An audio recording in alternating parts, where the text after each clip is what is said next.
Good morning and welcome to KidNuz. I'm Tori. Today is Thursday, June 4th, 2020. And we begin with the nation's leading voice on coronavirus seeing light at the end of the tunnel. This week, Dr. Anthony Fauci, director of the National Institute of Allergy and Infectious Diseases, said he's cautiously optimistic that a couple 100 million doses of vaccine will be available by January.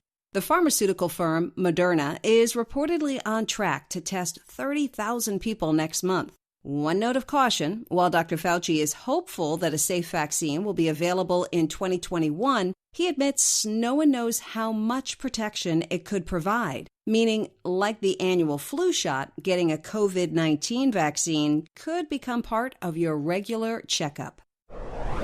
You'll never walk alone. That's the message a group of neighbors in Nashville is giving to one of their own. Last week, a 54-year-old African-American man shared on a neighborhood app that he wanted to take a walk, but feared for his safety. One by one, the responses came in. We'll walk with you. In no time at all, some 75 neighbors, wearing masks and social distancing, joined Sean Dromgoole for a stroll. Reflecting on the outpouring of support, Sean told a local news crew, "I just wanted to take a walk in my neighborhood. But if it's going to change the way people see people like me, then I want to do that."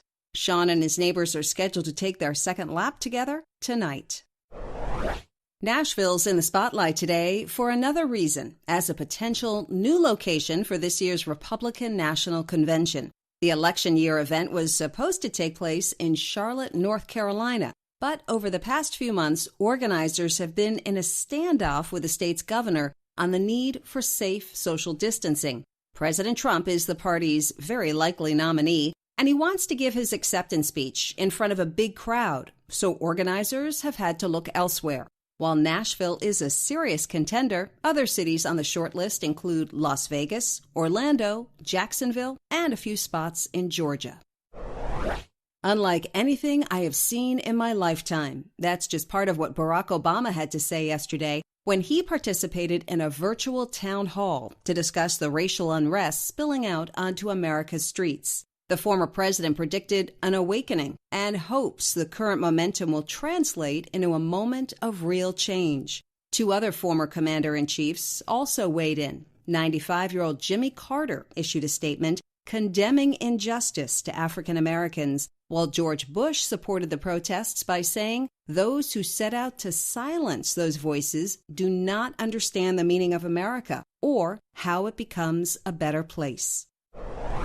What's sticky and slimy and has marine biologists going gaga? They're called Snot palaces, and they're the stars of a new study in the journal Nature. Tiny sea creatures build them, as the name implies, from their own snot. It takes about an hour to snot out a 3-foot balloon, which scientists say has the complexity of a 5-story home. The bubbles serve two purposes: protecting the sea creatures against predators and acting as a funnel for food. When the food tubes clog up after a day or two, the critters simply detach the palace and make a brand new one. Scientists call it one of the most complex structures an animal can make and say it might serve as a prototype for NASA when it's looking to build structures on the moon. That's it for KidNuz. Now our KidNuz quiz. In what city did residents walk with a neighbor so he'd feel safe?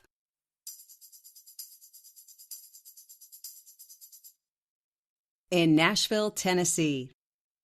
According to Dr. Fauci, when could hundreds of millions of vaccine doses become available?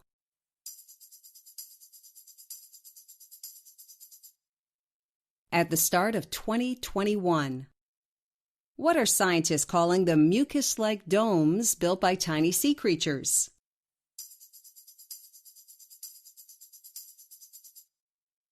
They're referring to them as snot palaces. Why does President Trump want to move the Republican National Convention away from North Carolina?